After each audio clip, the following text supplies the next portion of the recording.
So ಈ ಇಷ್ಟು ಹಂತ ಬರೋಷ್ಟರಲ್ಲಿ ಅವ್ರಿಗೆ ಎಷ್ಟು ವರ್ಷ ಬೇಕಾಗುತ್ತೆ? ಈ ಇದರಿಂದ ಈ ಹಂತ ಬರಲಿಕ್ಕೆ ಮೊದಲೆಲ್ಲ 15 ವರ್ಷ 20 ವರ್ಷ ತಗೋತಿತ್ತು. ಬಟ್ ಈಗೇನಾಗಿದೆ ಕೋವಿಡ್ ಟೈಮಲ್ಲಿ ಈ ಹಂತದಿಂದ ಈ ಹಂತ ಬರಲಿಕ್ಕೆ ಬರೀ ವರ್ಷ 2 ವರ್ಷ 3 ವರ್ಷ normal blood normal healthy coronary artery, ಇದು ನಾರ್ಮಲ್ ಆರ್ಟರಿ. ಇದು ಬ್ಲಾಕ್ ಆದಾಗ ಹಿಂಗೆ ಅನಿಸುತ್ತೆ. ಇದು ಬೆಂಗಳೂರಿನ ರಾಜಾಜಿನಗರದಲ್ಲಿರುವಂತಹ ತಥಾಗತ ಹಾಸ್ಪಿಟಲ್, ಹಾರ್ಟ್ ಕೇರ್ಗೆ ಸೂಪರ್ ಆದಂಥ ಹಾಸ್ಪಿಟಲ್. ಬಟ್ ಈ ಹಾರ್ಟ್ ಅಟ್ಯಾಕು ಇಮ್ಮಿಡಿಯೇಟ್ ಆಗಿ ಆಗುತ್ತಲ್ಲ, ಅಂದ್ರೆ ಇಷ್ಟು ವರ್ಷ ಏನಾದರೂ ಅದು ಸಮಸ್ಯೆ ಕೊಡ್ತಾ ಇರುತ್ತೆ, ಬಾಡಿ ಗೊತ್ತಾಗುತ್ತಾ? ಅದು ಇಲ್ಲ, ಒಂದೊಂದ್ಸಲಿ ಗೊತ್ತಾಗುತ್ತೆ. ಈಗ diabetes, hypertension, heart problems they can remain silent in early phase. So ಹಿಂಗಾಗಿ ಅವ್ರು ಗೊತ್ತಿಲ್ಲಂಗೆ ಡ್ಯಾಮೇಜ್ ಮಾಡ್ತಾ ಇರ್ತೇವೆ, ತುಕ್ಕಿಡಿಯೋಗಿ ಮಾಡ್ತಾರೆ. Diabetes, hypertension, high cholesterol they can remain silent for many years. ಆದರೆ ವ್ಯಾಸ್ಕುಲರ್ ಏನಿಲ್ಲ, ಪೋಸ್ಟ್ ಕೋವಿಡ್ ಆದಾಗಿಂದ ಈ ರೈಸ್ ಆದಂಥ vasculate inflammatory markers they can remain. COVID ಕೂಡ ಒಂದು ಕಾರಣ ಅಂತ ಹೇಳ್ಬೋದು. ಕೋವಿಡ್ ಕೂಡ ಒಂದು ಇಂಪಾರ್ಟೆಂಟ್ ಪ್ರೆಸಿಪಿಟೇಟಿವ್ ಫ್ಯಾಕ್ಟರಿ ಇತ್ತೀಚಿನ ದಿನಮಾನ. ಯಾಕೆಂದ್ರೆ ಅಲ್ಲ, ಅದಕ್ಕೆ ಮುಂಚೆನೂ ಹಾರ್ಟ್ ಅಟ್ಯಾಕ್ ಆಗ್ತಿತ್ತು, ಆದರೆ ರೇಷಿಯೋ ವೈಸ್ ತಗೊಂಡಾಗ ಕೋವಿಡ್ ಆದ ನಂತರ ಸ್ವಲ್ಪ ಜಾಸ್ತಿ ಆಯ್ತೇನೋ ಅಂತ. ಎಸ್, ನೀವು ಹೇಳೋದು ನಿಜ. ಕೋವಿಡ್ ಆದಮೇಲೆ ಆ ಪ್ರಕ್ರಿಯೆ ಇತ್ತಲ್ಲ, ಈ ಕೊಲೆಸ್ಟ್ರಾಲ್ ಡಿಪಾಸಿಟ್ ಆಗಿ ರಕ್ತನಾಳಗಳು ಬ್ಲಾಕ್ ಆಗುವಂಥ ಒಂದು ಪ್ರಕ್ರಿಯೆ ಸುಮಾರು 15 ವರ್ಷ 20 ವರ್ಷ 25 ವರ್ಷ ತಗೋತಿತ್ತು. ಆ ಪ್ರಕ್ರಿಯೆ ಏನಾಗಿದೆ, ಜಸ್ಟ್ 1 or 2 years ತಗೋತಾ ಇದೆ ಕೋವಿಡ್ ಆದಮೇಲಿಂದ. ಕೋವಿಡ್ ಆದಮೇಲಿಂದ 1 or 2 years ಬರ್ತಾ ಇದೆ. ಸೊ ಅವ್ರು 28 ನಿಧಾನ ಬ್ಲಾಕ್ ಸ್ಟಾರ್ಟ್ ಆದರೆ ಅವನು 55-60 ಪೇಷಂಟ್ ಆಗ್ತಿದ್ದ. ಈ 28-30 ಸ್ಟಾರ್ಟ್ ಆತಂದ್ರೆ 32 ಡಮರ್. ಮತ್ತು ಅದು ವ್ಯಾಸ್ಕುಲರ್, ಮತ್ತು ಅವ್ರ ಲೈಫ್ ಜೀವನ ಶೈಲಿ, ಇವನ್ ಬ್ಲಾಕು ನಾನು ಹೇಳಿದೆ 50% of the heart blocks related to region less than 50% of blocks. 100% blocks ಆಗು ಬೇಕಂತೇನಿಲ್ಲ. 50% ಬ್ಲಾಕ್ ಆದಾಗ ಅದು ಸಡನ್ನಾಗಿ ಬಸ್ಟ್ ಆಗಿಬಿಡುತ್ತೆ. ಬಸ್ಟ್ ಆದಾಗ ಏರಿಯಾ ರಾ ಇರುತ್ತೆ, ರಾ ಆದಾಗ ಕ್ಲಾಟ್ ಆಗೋಕ್ಕೆ ಶುರು ಮಾಡಿಬಿಡ್ತದೆ. ಭಾರತದಲ್ಲಿ ಅಂದರೆ ಇಷ್ಟೊಂದು ಕೋಟಿ ಜನಗಳಿಗೆ ವ್ಯಾಕ್ಸಿನ್ ತೊಗೊಂಡ್ರಲ್ಲ, ಅವ್ರಿಗೆಲ್ಲ ಈ ವಿಡಿಯೋಗಳು ನೋಡಿದಾಗ ಒಂಥರ ಟೆನ್ಷನ್ ಶುರು ಆಗ್ಬಿಡುತ್ತೆ. ನಾವು ವ್ಯಾಕ್ಸಿನೇಷನ್ ತೊಗೊಂಡಿದ್ದೀವಿ, ನಾವು ಯಾವ ಹಾಸ್ಪಿಟ್ಲ್ ಹೋಗಿ ನಾವು ಚೆಕ್ ಮಾಡಿಸೋಣ, ಯಾವಾಗ ಚೆಕ್ ಮಾಡಿಸೋಣ, ಹೇಗೆ ಅಂತ ಇರುತ್ತೆ. ಹಾರ್ಟು ಹೇಗೆ ಬ್ಲಾಕ್ ಆಗುತ್ತೆ, ಅದನ್ನು ಹಂತ ಹಂತವಾಗಿ ತೋರ್ಸೋಕ್ಕಾಗುತ್ತಾ?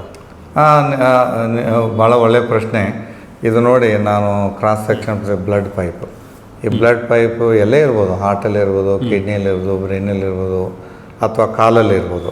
ಇದು ನಾರ್ಮಲ್ ಆದ್ರೆ ಸ್ಲೋಲಿ ನೋಡಿ, blue mark, yellow mark, these are the slowly gradual deposition of the cholesterol. ಇದು ಕಾಣಿಸ್ತಾ ಇದೆಯಲ್ಲ. ಆಮೇಲೆ ಇದು ಲುಮೆನ್ ಸೈಜು, ಇದು ಯೆಲ್ಲೋ ಏನಿಲ್ಲ, ಕೊಲೆಸ್ಟ್ರಾಲ್ ಡಿಪೋಸಿಷನ್. ನೋಡಿ, ಮೊದಲು ಹಾರ್ಟ್ ಈ ಥರ ಇತ್ತು, ಖಾಲಿ ಇತ್ತು, ಒಳಗಡೆ ಏನಿಲ್ಲ, ಬ್ಲಡ್ ಫ್ಲೋ ನೀಟಾಗಿ ಆಗ್ತಾ ಇದೆ. ಇಲ್ಲಿ ಲೈಟಾಗಿ ಎಲ್ಲೋ ಸ್ವಲ್ಪ ಬ್ಲೂ ಕಲರ್ ಆಯಿತು, ಆಮೇಲೆ ಬ್ಲೂ ವಿತ್ ಯೆಲ್ಲೋ ಕಲರ್ ಬಂತು, ಆಮೇಲೆ ನಿಧಾನ ಕೊಲೆಸ್ಟ್ರಾಲ್ ಜಾಸ್ತಿ ಆಗ್ತಾ ಅಂತ ಹೋಗುತ್ತೆ. ಸೊ ಒಂದು ಹಂತದಲ್ಲಿ ಪೂರ್ತಿ it will occupy the lumen. ನೋಡಿ, ಇಲ್ಲಿ almost it is completely occluding here. ಹೌದು, ಫುಲ್ ಅಕ್ಯುಪೈ ಮಾಡ್ಕೊತಾ ಇದೆ. Very small thin lumen. So ಇವು ಲುಮೆನ್ ಎಷ್ಟೆಷ್ಟು ಅಗಲ ಇದೆ ಅದ್ರ ಮೇಲಿಂದ ಕೂಡ ಪೇಷಂಟಿಗೆ ಸಿಂಪ್ಟಮ್ಸ್ ಸ್ಟಾರ್ಟ್ ಆಗ್ಬೋದು. ಈಗ ಈ ಹಂತದಲ್ಲಿ ಏನಿಲ್ಲದೆ ಇರ್ಬೋದು, ಬಟ್ ಬರ್ಬರ್ತಾ ನಡೆದಾಡಿದಾಗ ಅವ್ರಿಗೆ ಏನೇನು ಕಾಣಿಸ್ಬೋದು, ಬೆವರು ಬರ್ಬೋದು, ಸುಸ್ತಾಗ್ಬೋದು.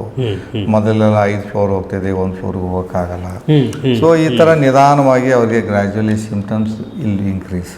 ಸೊ ಈ ಹಂತದಲ್ಲೆಲ್ಲ ಇದ್ದಾಗ ಒಂದು 4 ಹೆಜ್ಜೆ ಇಟ್ಟು ಆಯಾಸ, ಸುಸ್ತಾಗುತ್ತೆ, ಎದೆ ನೋವು ಬರ್ಬೋದು, ಬೆವರು ಬರ್ಬೋದು, ಯಾಕೆ ಅಡ್ಡಾಡೋಕ್ಕಾಗ್ತಾ ಇಲ್ಲ. ಸೊ ಒಂದೊಂದ್ಸಲ ಇನ್ನು ಸ್ವಲ್ಪ ಲುಮೆನ್ ಉಳ್ಕೊಂಡಿದೆ ನೋಡಿ. ಈ ಸಂದರ್ಭದಲ್ಲಿ ಏನಾಗುತ್ತೆ, ಇದು ತಿನ್ ಕ್ಯಾಪ್ಸುಲ್, ಇದು ಸಣ್ಣ ಕ್ಯಾಪ್ಸುಲ್ ಇದೆಯಲ್ಲ, ಇದಕ್ಕೆ ಓವರಾಲ್ ಒಂಥರ ಗಡ್ಡೆ ಇದ್ದಂಗೆ. ಅದ್ರ ಮೇಲೆ ಲುಮೆನ್ ಸೈಡ್ ಏನಿದೆಯಲ್ಲ ಅದು ತಿನ್ ಕ್ಯಾಪ್ಸುಲು. ಇದು ಏನಿದೆಯಲ್ಲ ಇದು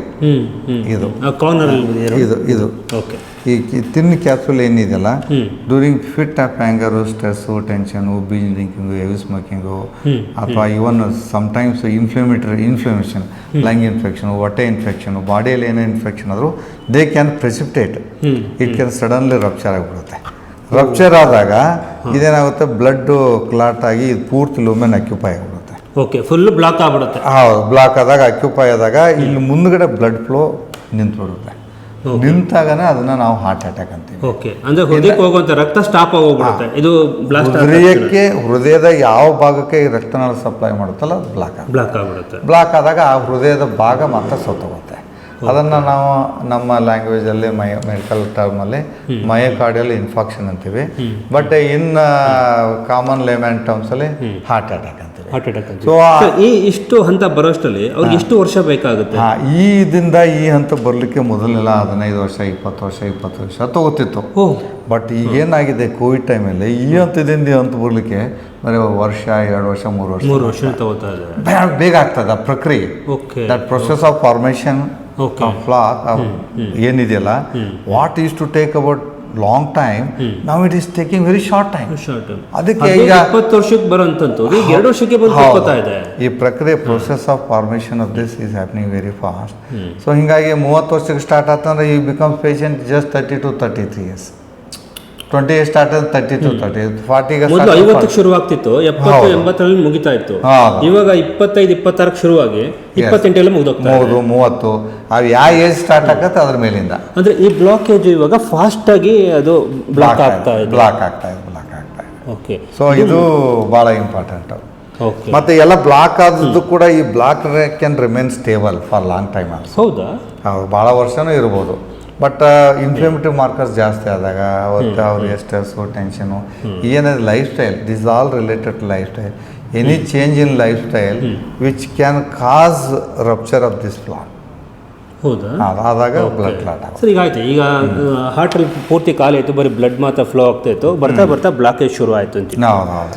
ಸೊ ಇದು ಶುರು ಆಗ್ತಿದ್ದ ಹಾಗೆ ನಮ್ಮ ಜನ ಬಂದು ಹೇಗೆ ಪರೀಕ್ಷೆ ಮಾಡಿಸ್ಕೊಳ್ಬೇಕು, ಅವ್ರಿಗೆ ಹೆಂಗೆ ಗೊತ್ತಾಗುತ್ತೆ? ಅದನ್ನು ತೋರಿಸ್ತೀನಿ. ಈಗ ನಾವು ಲೆಂಗ್ತಲ್ಲಿ ನಾವು ಇದೆಲ್ಲ ಇದೆ ಥರ ಸೇಮ್ ಪ್ರಕ್ರಿಯೆ, ನಾರ್ಮಲು ಈ ಹಂತದಲ್ಲಿ ಇಟ್ ಕ್ಯಾನ್ ರಪ್ಚರ್ ಆಗಿದೆ ನೋಡಿ. ರಪ್ಚರ್ ಆದಾಗ ಬ್ಲಡ್ ಕ್ಲಾಟ್ ಆಗಿ it can slowly progress. So ಹಂತವಾಗಿ ಬ್ಲಾಕ್ ಆದಾಗ ಮತ್ತು ರಪ್ಚರ್ ಆದಾಗ ಏನಿದೆಯಲ್ಲ, ಆವಾಗ ನಮಗೆ ವ್ಯಕ್ತಿಗೂ ಬರುವಂಥ ಸಿಂಪ್ಟಮ್ಸ್ ಏನಿದೆಯಲ್ಲ ಅವು ಕೂಡ ವೇರಿ ಆಗ್ತಿರ್ತಾವೆ. ಸೊ ಪ್ರಾಥಮಿಕ ಹಂತದಲ್ಲಿ ಅಥವಾ ಕೆಳ ಹಂತದಲ್ಲಿದ್ದಾಗ ಸಿಂಪ್ಟಮ್ಸ್ ಬಂದಾಗ ನೆಗ್ಲೆಕ್ಟ್ ಮಾಡಬಾರ್ದು. ಅಲ್ಲಿ ವಿ ಶುಡ್ ಸ್ಟಾರ್ಟ್. ಅದಕ್ಕೆ ಹೇಳೋದು, ಅಲ್ಲಿ prevention is always better than ಇದು ಅಂತ. ಇನ್ನು ನೋಡಿ, ಗ್ರ್ಯಾಜುವಲಿ ನಾರ್ಮಲ್ ಇದ್ದಿದ್ದು ಸ್ಲೋಲಿ ಪ್ರೋಗ್ರೆಷನು ಸ್ಲೋಲಿ. ಸೊ ಇಲ್ಲಿ ಏನಾದ್ರು ರಪ್ಚರ್ ಆದಾಗ ದೆನ್ ಈ ಪೋರ್ಷನ್ ಬಿಕಮ್ಸ್ ಹಾರ್ಟ್, ಅದು ಡ್ಯಾಮೇಜ್ ಆಗುತ್ತೆ, ಕ್ಲೋಸ್ ಆಗುತ್ತೆ. ಸೊ ಅದನ್ನು ನಾವು ಏನಂತೀವಿ, ಹೃದಯಾಘಾತ ಅಂತೀವಿ. ಸೊ ಹೃದಯಾಘಾತಕ್ಕೆ ಸಂಬಂಧಪಟ್ಟಂತೆ ಏನಿದೆಯಲ್ಲ ಅದನ್ನು ನಾವು ಎಷ್ಟು ಈ ಸ್ಲೋಲಿ ಏನಿದೆ ಡೆಪಾಸಿಟ್ ಚೆನ್ನಾಗಿದೆ. Normal blood normal healthy coronary artery, ಇದು ನಾರ್ಮಲ್ ಆರ್ಟರಿ. ಇದು ಬ್ಲಾಕ್ ಆದಾಗ ಹಿಂಗೆ ಅನಿಸುತ್ತೆ. It is a pictorial presentation to ಜನಕ್ಕೆ ಅರ್ಥ ಆಗಲಿ, ಪಬ್ಲಿಕ್ ಅರ್ಥ ಆಗಲಿ ಇದರಿಂದ ಇದನ್ನು. ಹೌದು. ಈಗ ನೀವು ಹೇಳಿದ್ದು ಒಂದು ಇಂಪಾರ್ಟೆಂಟ್ ಏನಂದರೆ, ಮೊದಲು 50 ವರ್ಷಕ್ಕೆ ಶುರುವಾಗ್ತಾ ಇತ್ತು ಬ್ಲಾಕೇಜ್. 50 ವರ್ಷಕ್ಕಾಗಲಿ 30 ವರ್ಷಕ್ಕಾಗಲಿ, ಬಟ್ ಆ ಪ್ರಕ್ರಿಯೆ ಇತ್ತಲ್ಲ ಅದು ಬಹಳ ವರ್ಷ ಇರ್ತಾ ಇತ್ತು. ಈಗ ಬೇಗ ಪ್ರಕ್ರಿಯೆ ಶುರುವಾಗಿ ಬೇಗ ಡಮಾಲ್ ಅಂತ. ಇತ್ತೀಚೆಗೆ ಹೃದಯ ಸಮಸ್ಯೆ ಸಿಕ್ಕಾಪಟ್ಟೆ ಜಾಸ್ತಿ ಆಗ್ತಾ ಇದೆ. ಇವತ್ತು ಜನ ಹಾಸ್ಪಿಟ್ಲಿಗೆ ಮುಗಿ ಬೀಳ್ತಾ ಇದ್ದಾರೆ. ನಾನು ಕೂಡ ಹಾರ್ಟ್ ಚೆಕ್ ಮಾಡಿಸ್ಕೊಳ್ಬೇಕು ಅಂತ. ಆದರೆ ಕೆಲವೊಂದು ಹಾಸ್ಪಿಟ್ಲ್ಗಳು ಇದನ್ನು ಎನ್ಕ್ಯಾಶ್ ಮಾಡ್ಕೊಳ್ತಾ ಇದೆ. ಆದರೆ ಬೆಂಗಳೂರಿನ ರಾಜಾಜಿನಗರದಲ್ಲಿರುವಂಥ ತಥಾಗತ ಹಾಸ್ಪಿಟಲಲ್ಲಿ ನಿಮಗೆ ಸ್ಪೆಷಾಲಿಟಿ ಏನು ಗೊತ್ತಾ? ಸುಮಾರು 3,000 to 4,000 ರೂಪಾಯಿಗೆ ಒಂದು ಹಾರ್ಟನ್ನು ಚೆಕ್ ಮಾಡಿಸ್ಕೊಳ್ತಿರಲ್ಲ, ಅಷ್ಟು ರೇಟ್ಗಿಂತ ಬರೀ ಕೇವಲ 349 ರೂಪಾಯಿಗೆ ನಿಮ್ಮ ಹಾರ್ಟನ್ನು ಚೆಕ್ ಮಾಡಿಕೊಡ್ತಾ ಇದ್ದಾರೆ. Consultation with physician, diabetologist, BP check, ECG, consultation with senior cardiologist, blood sugar level, 2D echo, ಇವೆಲ್ಲವೂ ಕೂಡ ಸೇರಿ ಕೇವಲ 349 ರೂಪಾಯಿಗೆ ನಿಮ್ಮ ಹೃದಯವನ್ನು ಚೆಕ್ ಮಾಡ್ತಾ ಇದ್ದಾರೆ. ನಿಮ್ಮ ಹೃದಯದಲ್ಲಿ ಏನಾದರೂ ಸಮಸ್ಯೆ ಇದೆಯಾ? ಮುಂದೆ ಏನಾದರೂ ತೊಂದರೆಗಳಾಗುತ್ತಾ? ಹಾರ್ಟ್ ಅಟ್ಯಾಕ್ ಆಗುವಂಥ ಸಂಭವ ಎಷ್ಟಿದೆ? ನಿಮ್ಮ ಹಾರ್ಟ್ ಎಷ್ಟು % ಬ್ಲಾಕೇಜ್ ಆಗಿದೆ? ಹಾಗಾದರೆ ಇವಾಗ ಯಾವ ನಾವು ಪ್ರಿಕಾಕ್ಷನ್ ತೊಗೊಳ್ಬೇಕು, ಎಚ್ಚರಿಕೆ ವಹಿಸಬೇಕು, ಮುಂದೆ ನಮ್ಮ ಲೈಫ್ ಸ್ಟೈಲ್ ಹೇಗಿರಬೇಕು, ಇವೆಲ್ಲವನ್ನು ಕೂಡ ತಿಳಿಸ್ಕೊಡುತ್ತೆ ಬರೀ ಕೇವಲ 349 ರೂಪಾಯಿ. ಆದರೆ ನಿಮಗೆ 3,000 to 4,000 ರೂಪಾಯಿನಲ್ಲಿ ಆಗುವಂಥದ್ದು ಕೇವಲ 349 ರೂಪಾಯಿನಲ್ಲಿ ಎಲ್ಲ ಮುಗಿದೋಗುತ್ತೆ.